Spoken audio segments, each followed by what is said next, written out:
আমি বর্তমানে হচ্ছে গিয়ে পাপেট করি, সেটা হচ্ছে গিয়ে বিটিভিতে হচ্ছে গিয়ে আমরা ছোটবেলাতে যেমন মিনা দেখছি, মিনার পাশাপাশি হচ্ছে গিয়ে আমরা আরো একটা পাপেট দেখি, মোস্তফা মনোয়ার স্যারের পাপেট। ওখানে একটা মেয়ে থাকে ছোট ছোট চুলওয়ালা পারুল, আর হচ্ছে কি একটা গরু থাকে, একটা বাউল ভাই থাকে, আরো অনেক মানে ক্যারেক্টার থাকে। এটা দেখে পাপেট শো হয়, এটাও হচ্ছে মিনার পাশাপাশি খুব পুরনো একটা কার্টুন। এটা আমার আগে হচ্ছে কি অন্য কেউ করতো, তারপরে হচ্ছে গিয়ে আমি বর্তমানে হচ্ছে আমিও কাজ করছি সেই পাপেটটাতে, লাইক কিছুটা এরকম। ছোট্ট বন্ধুরা, তোমরা সবাই কেমন আছো? আমি তোমাদের প্রিয় বন্ধু পারুল। আজকে আমার সাথে কে কে আছে তোমরা জানো? আমার সাথে আছে তোমাদের সবার পছন্দের বাউল ভাই আর গিট্টু। আচ্ছা বন্ধুরা, তোমরা কি জানো গিট্টুর নাম কেন গিট্টু রাখা হয়েছে? কারণ গিট্টু না নিজের প্যান্টে খুব ভালো গিট্টি দিতে পারে, তাই ওর মা ওর নাম গিট্টু রেখেছে। চলো চলো, আজকে আমরা বাউল ভাইয়ের একটা গান শুনবো।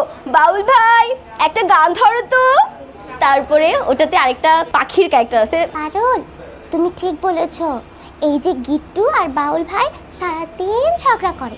ওরা ওরা এত ঝগড়া করে কেন পারুল? দেখো প্রকৃতি কত সুন্দর, প্রকৃতির মাঝে কি এই ঝগড়া ঝাঁটি এগুলো মানায়? আমি বাংলা ডাবিং করি, নিনজা হাতুড়ি, তারপরে হচ্ছে আপনার নিক্কিমন, যেগুলো হচ্ছে ইন্ডিয়ার কার্টুনগুলো আমাদের বাংলাদেশে ডাবিং করা হয় বাংলাতে, ওগুলোতে ডাবিংও করতেছি।